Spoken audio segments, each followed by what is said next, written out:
Hello my dear students, I hope you are all fine. We have studied before, as you know, section 1 and section 2 in chapter 11 about simple harmonic motion. Our topic today in section 3 about waves and what types of waves and properties of waves. So let's see at the beginning what's meant by wave. For example, if you throw a stone in the water like this, if you are throwing a stone in the water, it makes like disturbance in the water. So simply the motion of such a disturbance is called wave motion. So the wave is the motion of a disturbance. Simply the wave is the motion of a disturbance. And the particles of the water in such a case is called medium particles. Medium particles. So a medium is a physical environment through which a disturbance can travel. Again, the medium in a physical environment through which is a physical environment through which a disturbance can travel. So for example, in this photo or in this picture, the water is the medium for the ripple waves in a pond. But now the question is, do all waves need medium to travel through? Actually no. Some waves need medium to travel through and others don't need any medium to travel through because simply they can travel through vacuum or through space. So now we have different kind of waves, or we have two kind of waves in this point according to this point. Waves that require a medium to travel through, such as water waves and sound waves, which are called mechanical waves. Mechanical waves. So the waves that require a medium to travel through, such as water and sound waves, are called mechanical waves. While other waves which don't need any medium to travel through, such as visible light, radio waves, microwaves, X-rays, gamma rays, infrared, ultraviolet, all these waves are considered electromagnetic waves. So the electromagnetic waves don't require a medium to travel through, while mechanical waves require or need a medium to travel through. Let's see what else types of waves. If you catch a rope like this from one end and the other end is fixed at the wall, and just make a single pulse, just single traveling pulse, one pulse. So this kind of wave, simple wave, is called a pulse wave. A pulse wave. So the waves that consist of single traveling pulse is called a pulse wave. So what happens if you repeated it many times? Up and down, up and down, up and down the rope. Or even your hand, by the way, you can do it. You can try it, your hand. For example, whenever the source of wave motion is a periodic motion, I mean repeatedly, you can do it many times, such as the motion of your hand moving up and down repeatedly. This motion, by the way, is called periodic motion. So the wave in such a case is called periodic wave. Periodic wave. So again, whenever the source of waves motion is a periodic motion, not one single pulse, many ones, repeatedly, periodically, is called a periodic wave. So now we have a pulse wave and another wave is called periodic wave. Periodic wave means repeatedly, or it is periodically repeated. That's why it's called periodic wave. Another wave is called sine wave. Sine wave, the wave whose source vibrates with simple harmonic motion. You remember the simple harmonic motion? The wave whose source vibrates, make a vibration with simple harmonic motion, is called a sine wave. So a sine wave is a special case of periodic wave. Actually, it is a special case of periodic wave, but in which the periodic motion is simple harmonic motion. And here is the motion is periodic motion, and in the sine wave it is simple harmonic motion. So I have studied a pulse wave, a periodic wave, and sine wave. Again, now there is a difference between pulse wave, if it is repeated many times, like in a kind of or in a shape of periodic motion, it will be called periodic wave. But if it is in a form of simple harmonic motion, it's called a sine wave. So the sine wave, for example, here, if this rope is fixed at this vibrating blade, okay, at this end, at the left side, and the wave actually is moving in the right side. What happens to the red point? Observe, notice well this red point. What happens to it if the vibrating plate stretch it or attract it to the left side? Again, the rope or the wave is moving in the right side, to the right side, to the right. But this vibrating plate trying to attract it to the left side. So this point is gonna move. This single point on the string move up and down with the rope until it passes on the equilibrium position. This dotted line is the equilibrium position. Here is at the highest point, and in the other example at the lowest point, again on the equilibrium position.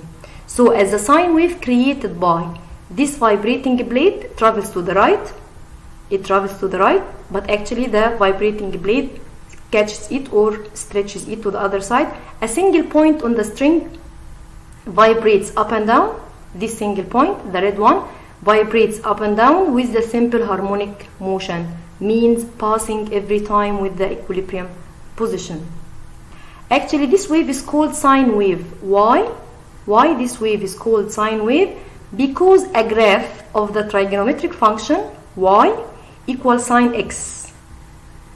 Y, if you want to get or calculate the y, the point on a y-axis, you can calculate it from the x by this equation. This trigonometric function y equals sine x produces this curve when plotted. When you plot the graph like this, you can calculate easily the y by or in terms of x. For example, here at x equal 1, if you want to calculate y, you simply can do sine 1 by the calculator. It will give you 0.8. So this is the y point, and you can easily plot a graph like this to get the sine wave. So again, sine wave is called by this name because a graph of trigonometric function y equals sine x produces this curve when plotted. So this curve or this shape is the shape or the form of the sine wave. Now let's see another type or another example. Again, you are catching a rope from this end and the other end is fixed at the wall, and you're trying to move the rope up and down. So now I'm going to ask you a question. The direction of vibration is up and down or left and right? I mean, when you try to move it or vibrate it, the rope, you are going to move it up and down, so it will be vertical, in a vertical position or a vertical direction, while the wave, it moves in the horizontal direction towards the wall. So the two directions are perpendicular to each other. The two directions are perpendicular to each other. The direction of vibration you are doing and the direction of propagation or the motion of the wave itself. It will be horizontal while you are moving it vertical. So when the two directions are perpendicular to each other, this wave is called transverse wave.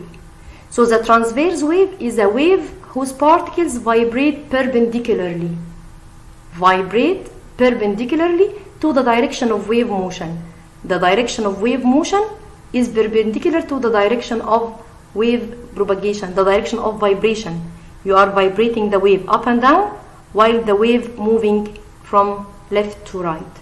So when the two directions are perpendicular to each other, such a wave is called a transverse wave. So can you see at the transverse wave, here is a transverse wave plotted on a graph. The highest points of this wave, the highest points away from the equilibrium position, by the way, the x-axis here is considered the equilibrium position because it moves up above the equilibrium position and back again down, up, down, and so on. So the highest points are called crests,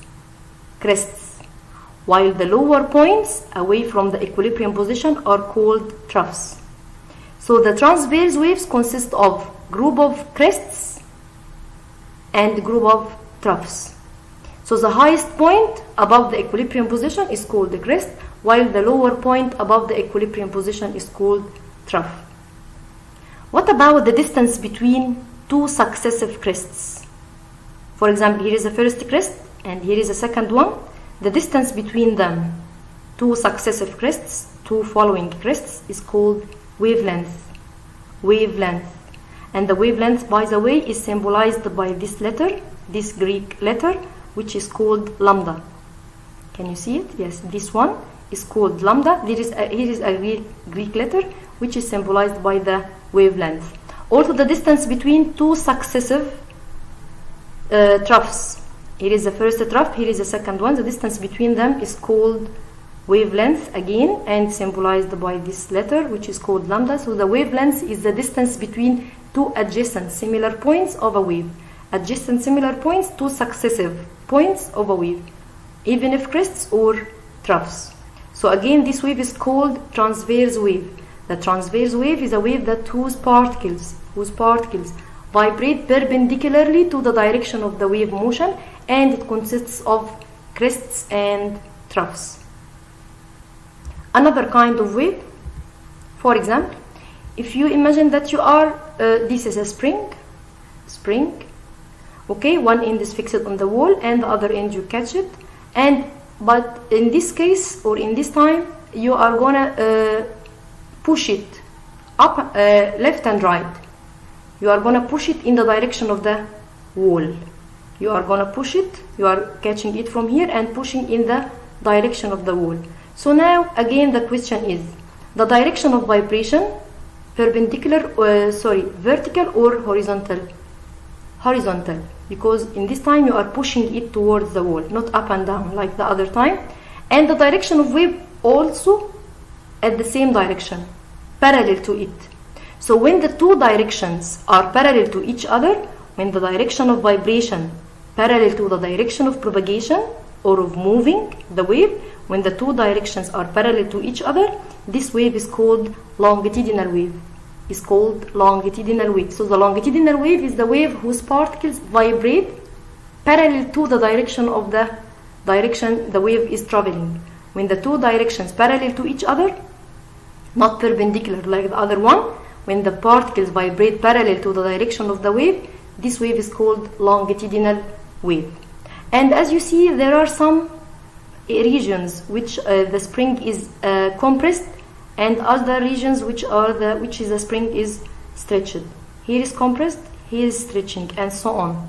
So the longitudinal wave, by the way, on the spring at some instant time, and time is certain time, can be represented by a graph. We are going to show it how the graph is plotted. But the crests correspond to compressed regions. The compressed regions, like this one and this one, the compressed regions are called crests, while the troughs correspond to the stretched regions. So this one is called trough and this one is called trough. So the crest and trough here are different from those of the transverse wave. In the transverse wave, the crest is the upper point or the highest point away from the equilibrium position, and the trough was the lowest point away from the equilibrium position. But here, the crests corresponding to the compressed regions refers to the compressed regions, while the trough refers to or corresponds to the stretched regions. So we can define crest here, crest in the longitudinal wave, as a region for high density and pressure. High density and pressure.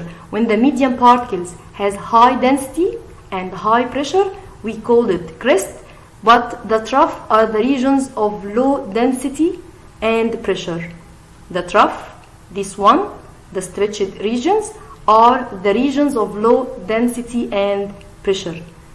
So here is the crests and troughs in the transverse wave, the highest points away from the equilibrium position and the lowest points away from the equilibrium position in the transverse wave, while here the crests and troughs x1, x3 are the crests, but x2 and x4 are the troughs, but here in the longitudinal wave. So here is the longitudinal wave and here is the transverse wave. The crests and troughs here are different from there, so you have to study it very well, the difference between transverse and longitudinal wave, because we are going to solve some problems and we're going to calculate the period, the amplitude, the frequency of such waves in our next session. See you inshallah. Goodbye.